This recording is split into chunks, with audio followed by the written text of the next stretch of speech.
yes. Check it out, guys. The first taste of dirt of the TFL Project Raptor. Feels quite good to deflower this, to make it a true off-road vehicle by getting it dirty. This is what it's meant for.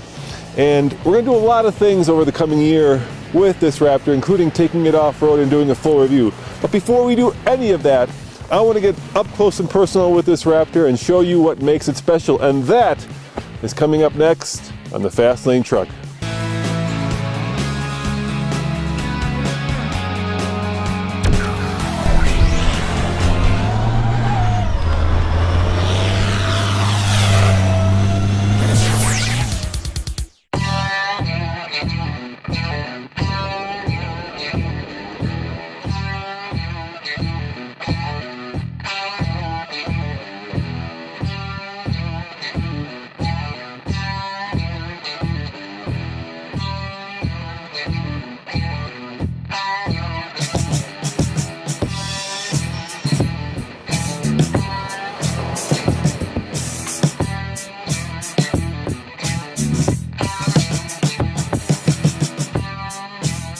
The heart of the beast is Ford's venerable 6.2 liter V8 that has a phenomenal exhaust note.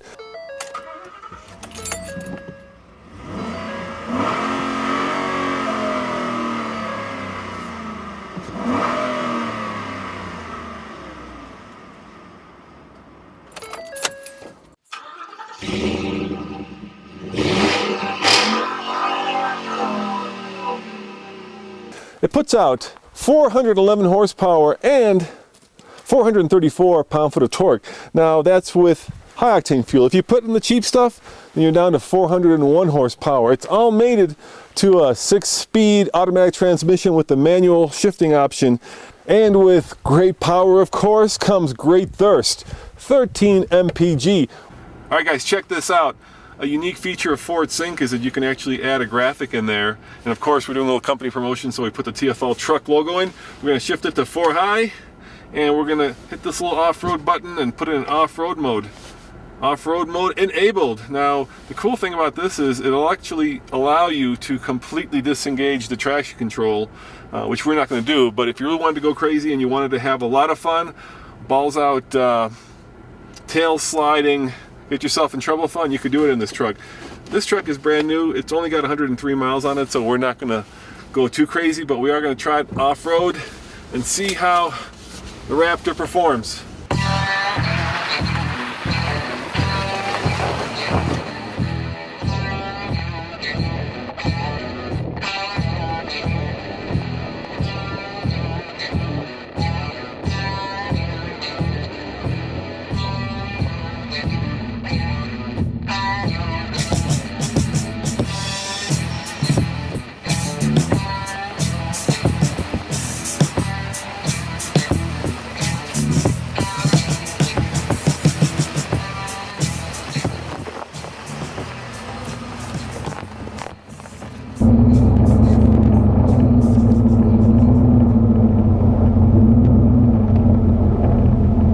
What you're paying for, besides that very powerful V8 and that V8 growl, is this. Check it out, these Fox shocks. This is a race-bred truck with race suspension, and look at the amount of articulation. One of the best in class, and here you can obviously tell that this thing is designed to run in the desert and to jump.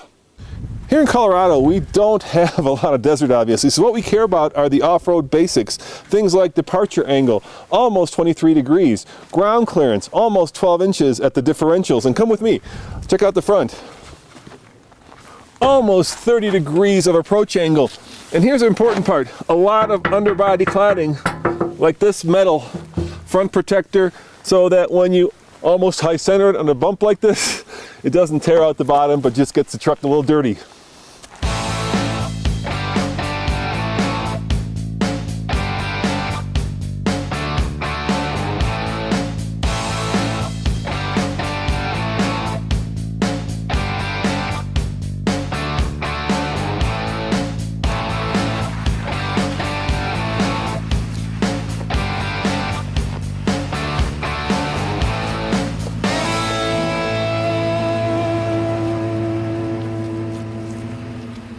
So what does the Raptor compete with? Well, the obvious choice is the Ram Runner, but that's a truck that you have to put together aftermarket. You can't buy it from the factory with all the goodies like this Raptor.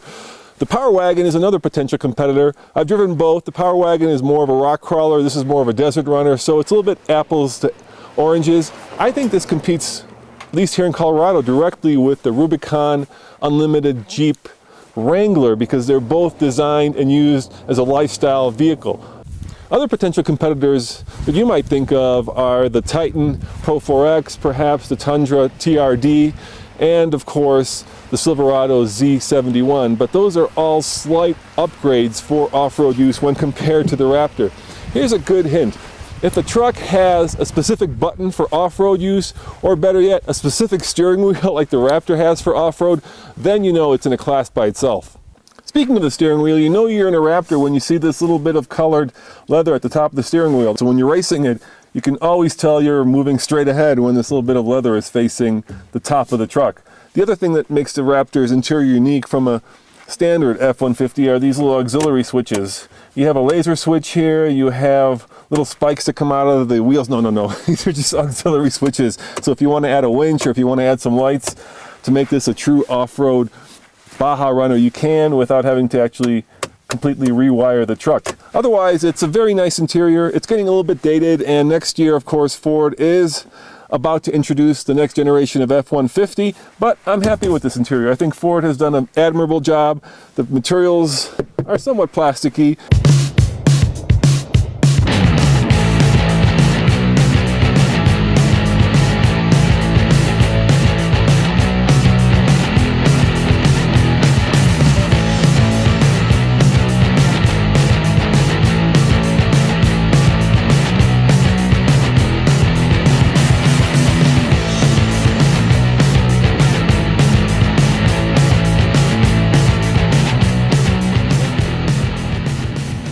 Let's face it, the Raptor is a truck that most people will use as an everyday truckster. And as an everyday truckster, it works quite well. It can tow 8,000 pounds. It could take your family to the grocery store. It might be trickier parking it, but you know, that's the price you pay when you have a big pickup. Now, in the last video, I called this the Ferrari of pickups. You know, I thought about that and I was wrong. It really is more of the BMW M5 of pickups for all you car guys, because an M5 is a family sedan that you can take on the racetrack.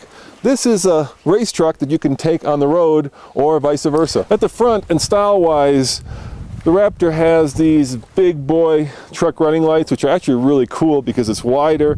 It has these functional louvers, which I like, and it has a different bumper. Normally on an F-150 over here, you'd see fog lights. There's a big hole so you can see the wheels and the suspension. I love the look of this thing. I think it looks really badass.